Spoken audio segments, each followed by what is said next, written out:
देखिए एक कार्बोहाइड्रेट का पार्ट 3 देखिए।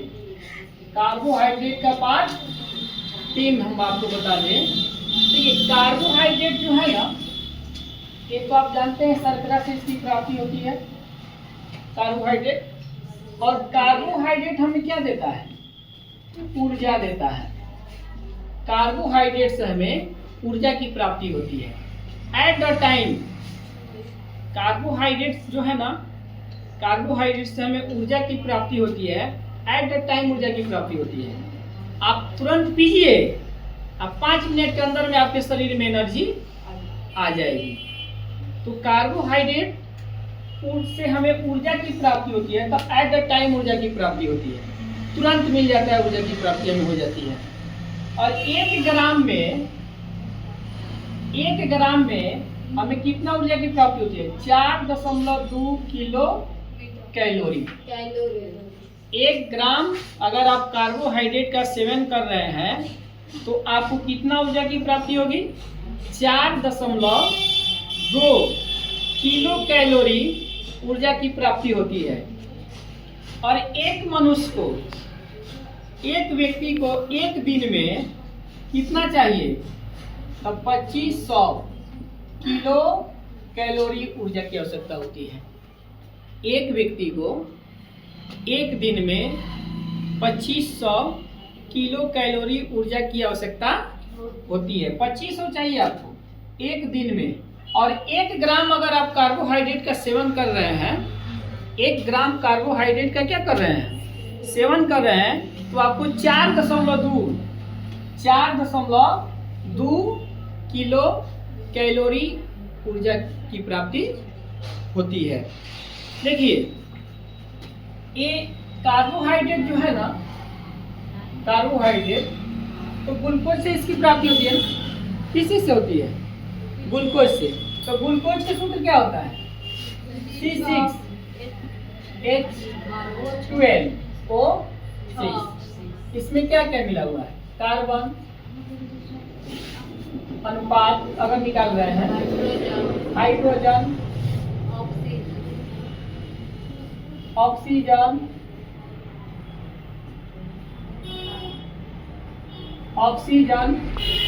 तो इसका अनुपात अगर आप निकालें तो कार्बन अनुपात क्या होगा?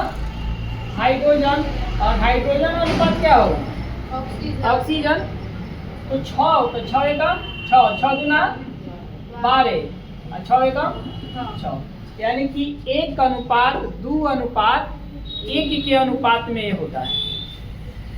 और ये कार्बोहाइड्रेट के कितने भाग होते हैं? कार्बोहाइड्रेट जो है ना, कार्बोहाइड्रेट के 3 भाग होते हैं। कार्बोहाइड्रेट के 3 भाग होते हैं। एक होता है मोनोसेकेराइड,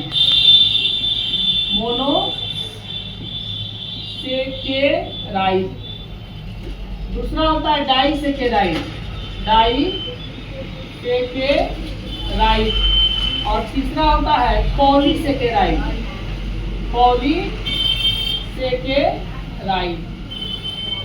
कार्बोहाइड्रेट के 3 भाग होते हैं। एक मोनोसेकेराइड, दूसरा डाइसेकेराइड और तीसरा पॉलीसेकेराइड। ये इसके 3 भाग होते हैं। तो देखिए ग्लूकोज जो है ना, यहीं पे लिख देते हैं। ग्लूकोज ये एक अणु से मिलकर बना होता है। एक अणु से मिलकर बना होता है, इसलिए क्या होता है? मोनोसेकेराइड होता है। मोनोसेकेराइड होता है। ग्लूकोज एक अणु के मिलने से बना होता है, इसलिए मोनोसेकेराइड होता है। और देखिए सुक्रोज,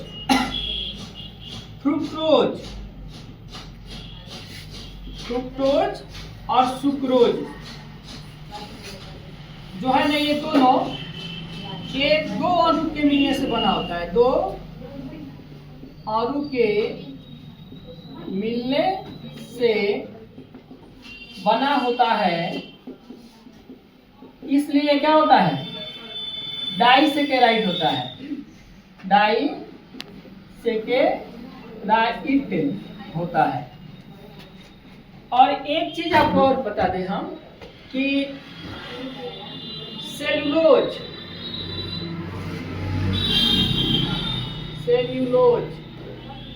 और मंड या स्टार्च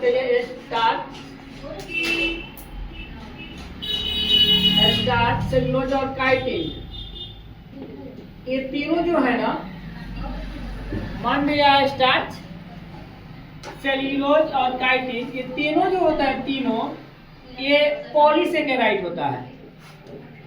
ये बहुत सारे अणुओं के मिलने से बना होता है।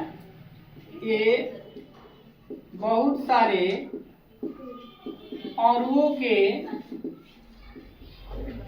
मिलने से बना होता है, इसलिए क्या होता है, पॉलीसेकेराइड होता है, पॉलीसेकेराइड होता है, ये पॉलीसेकेराइड होता है। तो कार्बो है, दूसरा डाइसेकेराइड और तीसरा पॉलीसेकेराइड। एक अणु ग्लूकोज जो है एक अणु के मिलने से बना होता है, इसलिए क्या है, मोनोसेकेराइड है। फ्रुक्टोज और सुक्रोज दो अणुओं के मिलने से बना होता है, इसलिए डाइसेकेराइड है। और मंड या स्टार्च कहिए, सेलुलोज कहिए, काइटिन कहिए, ये बहुत सारे अणुओं के मिलने से बना होता है, इसलिए पॉलीसेकेराइड होता है। तो लिख लीजिए।